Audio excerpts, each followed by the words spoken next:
नागपूर महानगरपालिकेचं सर्वसाधारण बजेट आज पेश करण्यात आलेलं आहे। आपल्यासोबत या संदर्भात चर्चा करण्यासाठी आहे स्थायी समिती अध्यक्ष पिंटू झलके म्हणजे विजय झलकेजी। सर, नागपूरकरांना काय नेमकं नवीन भेटणार आहे आपल्या बजेटमधून? नागपूर महानगरपालिकेचा अर्थसंकल्प आज आम्ही महानगरपालिकेच्या सभागृहासमक्ष सादर केलेला आहे आणि अत्यंत रिअलिस्टिक असा हा अर्थसंकल्प आम्ही नागपूर शहरातील नागरिकांना दिलेला आहे। खरं म्हणजे कोरोनाचा वाढता प्रादुर्भाव लक्षात घेता आणि एकंदरीत उत्पन्नाची स्थिती लक्षात घेता हा बजेट आम्ही केवळ 2500 कोटी रुपयाचा एवढाच दिलेला आहे आणि नागपूर शहरातील नागरिकांना योग्य त्या नागरी सुविधा प्रदान करण्याची जी जबाबदारी नागपूर महानगरपालिकेची आहे त्या सर्व जबाबदारीची जाण ठेवत आम्ही हा अर्थसंकल्प तयार केलेला आहे। काय यावर्षीच्या अर्थसंकल्पात नवीन नागपूरकरांना मिळणार आहे? काय नवीन आरोग्य सेवा आपण तयार केल्या या संदर्भात?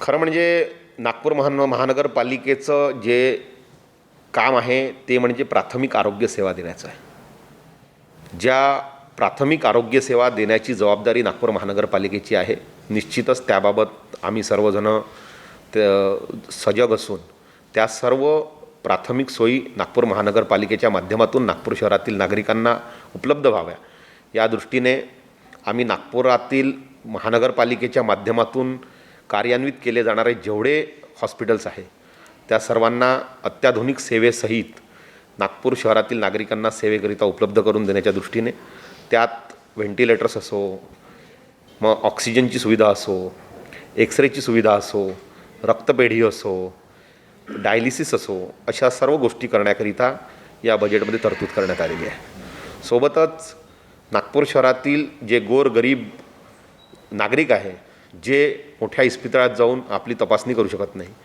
किंवा अनेक लोक जाऊ शकत नाही अशा लोकांच्या दरवाजापर्यंत म्हणजे प्रशासन आपल्या दारी या तत्वावर नागपूर महानगरपालिकेच्या माध्यमातून चालता फिरता दवाखाना म्हणजे त्यात डॉक्टर असेल, त्यात नर्स असेल, इतर स्टाफ असेल, औषधी असतील, बाकी संयंत्र असतील, अशा सर्व सोयीसहित हे सर्व सोयी उपलब्ध करून देण्याच्या दृष्टीने चालते फिरते दवाखाने नागरिकांच्या दरवाजापर्यंत कसे जातील याकरिता आम्ही तरतूद केलेली आहे। सोबतच नागरिकांकरिता शीतपेटी आम्ही सर्व झोन स्तरावर उपलब्ध करून देणार आहे। नागपूर महानगरपालिकेच्या वतीनं ज्या शववाहिका आहे त्या सर्व झोनकरिता उपलब्ध आहे, मात्र गांधीबाग झोनकरिता शववाहिका उपलब्ध नव्हती, तीसुद्धा उपलब्ध करून देण्याचा यावर्षी आमचा मानस आहे। सोबतच नागपूर शहरातील नागरिकांकरिता अनेक चांगल्या गोष्टी म्हणजे नागपूर शहरातील जेवढे चौक आहे ते सर्व चौक असो किंवा नागपूर शहरातील ऐतिहासिक वास्तू असो, मग ते 0 माईल असेल किंवा अजून इतर कोणत्या ठिकाणचे असेल, या सर्व ठिकाणी अत्याधुनिक प्रकाश व्यवस्था करून म्हणजे अत्याधुनिक लाईट लावून त्या प्रकाश व्यवस्थेच्या माध्यमातून पर्यटनाचं एक केंद्र निर्माण व्हावं असा सुद्धा आमचा संकल्प आहे। त्या दृष्टीने सुद्धा आम्ही 3 कोटीची तरतूद या अर्थसंकल्पात केलेली आहे। सोबतच वंदे मातरम उद्यान असो, मॅथमॅटिकल गार्डन असो, या 2 मोठ्या उद्यानाची निर्मिती करण्याचा आमचा संकल्प आहे। वंदे मातरम उद्यानाच्या माध्यमातून ज्या शहीदांनी आपल्या देशासाठी आपल्या प्राणाची आहुती दिली त्या सर्व रणवीरांचं त्यांच्या आयुष्यातील त्यांच्या संपूर्ण कार्याचं, त्यांच्या परिक्रमाचं, त्यांनी केलेल्या पराक्रमाचं संपूर्ण गाथा हे लाईट अँड लेझर शोच्या माध्यमातून, ऑडिओ क्लिपच्या माध्यमातून नागरिकांपर्यंत पोहोचवण्याच्या दृष्टीने आम्ही वंदे मातरम उद्यानाच्या निर्मितीचा संकल्प घेतला आहे। सोबतच दिघोरी भागात सर्व तरुणांकरिता, बालगोपालांकरिता स्केटिंग रिंगच्या माध्यमातून शिक्षणासोबत खेळ व खेळासोबत शिक्षण या आधारावर मॅथमॅटिकल गार्डन तयार करण्याचा आमचा संकल्प आहे आणि मॅथमॅटिकल गार्डनच्या माध्यमातून सर्व बालगोपालांना शिक्षणासोबत खेळ कसा होईल याकरिता त्या उद्यानाची निर्मिती करणार आहे। त्याच्यात गणिती शिक्षणाचं संपूर्ण ज्ञान त्या उद्यानाच्या माध्यमातून देण्याचा आमचा प्रामाणिक प्रयत्न आहे। महानगरपालिकेच्या शाळेंच्या बद्दल जी अवस्था सध्या त्यांची आहे त्याबद्दल बोलण्यात येतं, त्यांना आपण अपग्रेड करण्यासाठी काय उपाययोजना सध्या अर्थसंकल्पात घेतल्या? शाळांच्या बाबतीत आम्ही निर्णय घेतला आहे की महानगरपालिकेच्या माध्यमातून 6 इंग्रजी शाळा या शहराकरिता सुरू व्हाव्या। सर्व 6ही विधानसभामध्ये एक शाळा प्रायोगिक तत्वावर आता सुरू करून बाकी उर्वरित सर्व शाळांना हळूहळू इंग्रजी माध्यमांमध्ये कन्व्हर्ट करण्याच्या दृष्टीने आमचा प्रयत्न सुरू झालेला आहे. त्याचा पहिला टप्पा म्हणजे 6 शाळांचा आम्ही कार्यादेश निर्गमित केलेला आहे आणि पहिल्या 6 शाळा या येत्या मार्चमध्ये आम्ही सुरू करण्याचा आमचा मानस आहे. झलके साहेब, ही जी घोषणा होती मला वाटतं की 8 महिन्या आधीच कोविड याचा आधीच घोषणा करून दिली होती महापौर साहेबांनी. त्या व्यतिरिक्त महानगरपालिकेची अवस्था आपण बघितली, कोणत्याही शाळेचे गेल्यानंतर अत्यंत दयनीय अवस्था आहे. त्यांना अपग्रेड करण्यासाठी आपण काय केलं आहे हे 6 शाळांव्यतिरिक्त? सर्व शाळांकरिता त्यांची सुस्थिती दुरुस्ती निर्माण मेंटेनन्स याकरिता महानगरपालिकेच्या बजेटमध्ये योग्य ती तरतूद केली आहे. साधारणतः 23.57 कोटीची तरतूद त्यासाठी आहे. आणि मला असं वाटते की सर्व शाळा योग्यरित्या चालल्या पाहिजे, कारण प्राथमिक शिक्षण देणं हे महानगरपालिकेचं जबाबदारी आहे आणि त्या जबाबदारीची जाणीव ठेवत यासाठी आम्ही योग्य ती तरतूद आमच्या बजेटमध्ये केलेली आहे. नागपूरकरांसाठी एक प्रश्न असतो, पाणी आणि टॅक्सचा मोठा प्रश्न नागपूरकरांसाठी असतो. त्याबद्दल काय सध्या त्यांना सोयी मिळणार आहे त्या संदर्भात काय सांगा? पाणी आणि टॅक्स या दोन्ही विषय अत्यंत जिव्हाळ्याचा विषय नागरिकांकरिता आहे आणि या कोरोनाच्या कार्यकाळात अनेक लोक बेरोजगार झाले आहे, अनेक लोकांचे रोजगार हिरावले आहे, अनेक लोकांच्या नोकऱ्या गेल्या. त्याच्यामुळे ह्या एकंदरीत स्थितीचं आकलन करून महानगरपालिका कायद्यानुसार पाणी व कर या दोनही विषयाची शास्ती माफ करण्याचे जे अधिकार आहे ते कायद्यानुसार आयुक्तांना प्रदान केलेले आहे.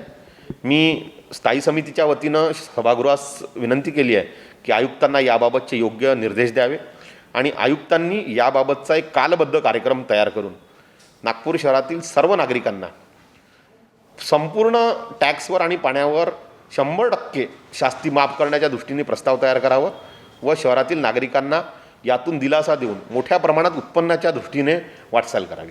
नागपुरात काही भागात दिसत आहे की सिमेंट रस्ते एका बाजूला झाले, दुसऱ्या बाजूला झाले नाही, काम थांबलं होतं. आता हे अर्थसंकल्पात आपण काय तरतूद केली आहे? सिमेंट रोडच्या संदर्भाने टप्पा 1, टप्पा 2, टप्पा 3, टप्पा 11 या प्रस्तावास मंजुरी ऑलरेडी प्रदान केलेली आहे. 301 कोटी रुपयाची प्रशासकीय मान्यता नगरविकास मंत्रालयाच्या माध्यमातून यापूर्वीच प्राप्त झालेली आहे. अनेक रस्त्यांचे अर्धवट कामं जे थांबलेली होती त्या सर्व कामांना आम्ही मंजुरी प्रदान केलेली आहे आणि त्याकरिता योग्य तरतूद करून या आर्थिक वर्षात हे संपूर्ण सिमेंट रस्त्याचे कामं तात्काळ मार्गी लागावे या दृष्टीने आम्ही प्रशासनास निर्देश दिले आहेत. काही काळ आधी जेव्हा कोरोना काळ जो आपल्या पीकवर होता तेव्हा सांगण्यात आलं होतं की महानगरपालिकेत पैसा नाही आहे नाही महानगरपालिकेची आणि आपण 2500 कोटीचा बजेट दिलेला आहे. काय आपण उपाययोजना केली आहे की महानगरपालिकेचे जे उत्पन्न आहे ते वाढवण्यासाठी? महानगरपालिकेचे उत्पन्न वाढीच्या दृष्टीने अनेक योजना आहेत. टॅक्सचं रेव्हेन्यू कलेक्शन कसं होईल याबाबत उपाययोजना केलेल्या आहे. पाणीपट्टीमध्ये जी रिकव्हरी व्हायला पाहिजे त्या दृष्टीने नियोजन केलेलं आहे. आम्ही नागपूर शहराकरिता 10 टँकरच्या माध्यमातून छोटे STP लावून त्याच्यातून जे पाण्यावर प्रक्रिया करून जे पाणी आहे ते विकण्याकरिता त्याचा एक प्रस्ताव तयार केलेला आहे. त्यातून रेव्हेन्यू जनरेशनचं मॉडेल होईल. असे अनेक उत्पन्नाचे साधनं निर्माण करता आलेले आहेत आणि निश्चित त्याच्यातून नागपूर शहराच्या नागरिकांना फायदा होईल. झलके साहेब, असं म्हटलं जातं भारतात की भारतात अनाऊन्समेंट खूप होतं मात्र त्याला मूर्त स्वरूप होत नाही. आपण 2500 कोटी रुपयांचं बजेट दिलं आहे. याला आपण जेही उपाययोजना करण्याचे प्रयत्न करतात त्याला मूर्त स्वरूप येईल का या वर्षात? एक गोष्ट लक्षात ठेवली पाहिजे, शासन आणि प्रशासन या एक नाण्याच्या 2 बाजू आहे. शासनाचं काम आहे दिशानिर्देश देणे, त्याचं पालन करण्याचं काम आहे प्रशासनाचं. शासन म्हणजे कोण? तर शासन म्हणजे महानगरपालिका, शासन म्हणजे स्थायी समिती, शासन म्हणजे या महानगरपालिकेत निवडून आलेले सर्व लोकप्रतिनिधी आणि प्रशासन म्हणजे कोण? तर हे सर्व अधिकारी ज्यांच्या माध्यमातून हे प्रशासनाचं काम चालतं. शासनाने जेव्हा एखाद्या घोषणा केली त्याची योग्य अंमलबजावणी करण्याची जबाबदारी ही प्रशासनाची आहे. त्याच्यामुळे आम्ही ज्या ज्या घोषणा केलेल्या आहे त्याबाबत स्टिप्युलेटेड टाईम पिरियड आम्ही टाईम फ्रेम फिक्स केलेली आहे. मला असं वाटते या टाईम फ्रेममध्ये प्रशासनाने सर्व प्रस्ताव आणावे जेणेकरून ह्या सर्व योजना कार्यान्वित करण्याकरिता सोयीची होईल. आपल्या बजेटनंतर आरोप लावण्यात आलेला आहे की 80% काम हे BJPचे नगरसेवकांचेच काम घेण्यात आलेले आहे, काँग्रेसच्या लोकांचे काम घेण्यात आलेलं नाही आहे. ज्यांनी जो आरोप केलेला आहे त्यांनी ते परिशिष्ट जे आहे जे आम्ही बजेटसोबत दिलं आहे हे त्यांनी तपासून घ्यावं आणि हे परिशिष्ट आम्ही जे तयार केलं आहे हे काही आम्ही आमच्या घरी बसून तयार केलेलं नाही आहे. हे परिशिष्ट प्रशासनाने सर्व क्षेत्रीय कार्यालयाच्या माध्यमातून जी लिस्ट आम्हाला पुरवल्या गेली आहे या आधारावर तयार करण्यात आलेलं आहे. त्याच्यामुळे कोणाचं काम होणार आहे आणि कोणाचं नाही होणार आहे, कोण भाजपचा आहे आणि कोण दुसऱ्या पक्षाचा आहे, हा वादाचा मुद्दाच राहू शकत नाही. त्या परिशिष्टामध्ये जेवढ्या सन्माननीय नगरसेवकांची कामं शिल्लक होते ते सर्वचे सर्व घेण्यात आलेलं आहे. त्याच्यात कुठलाही भेदभाव करण्याचा प्रश्नच उद्भवत नाही. तर अर्थसंकल्पाबद्दल सांगत होते विजय झलकेजी, ज्यांनी 2500 कोटी रुपयाचा महानगरपालिकेचा बजेट दिला आहे आणि हे जे आश्वासन त्यांनी या बजेटमध्ये दिले आहे ते त्याला मूर्त स्वरूप येईल असं त्यांनी यावेळेस म्हटलं आहे. कॅमेरा पर्सन दिनेश सातपुतेसह अमित वांद्रे, V24 तास, नागपूर.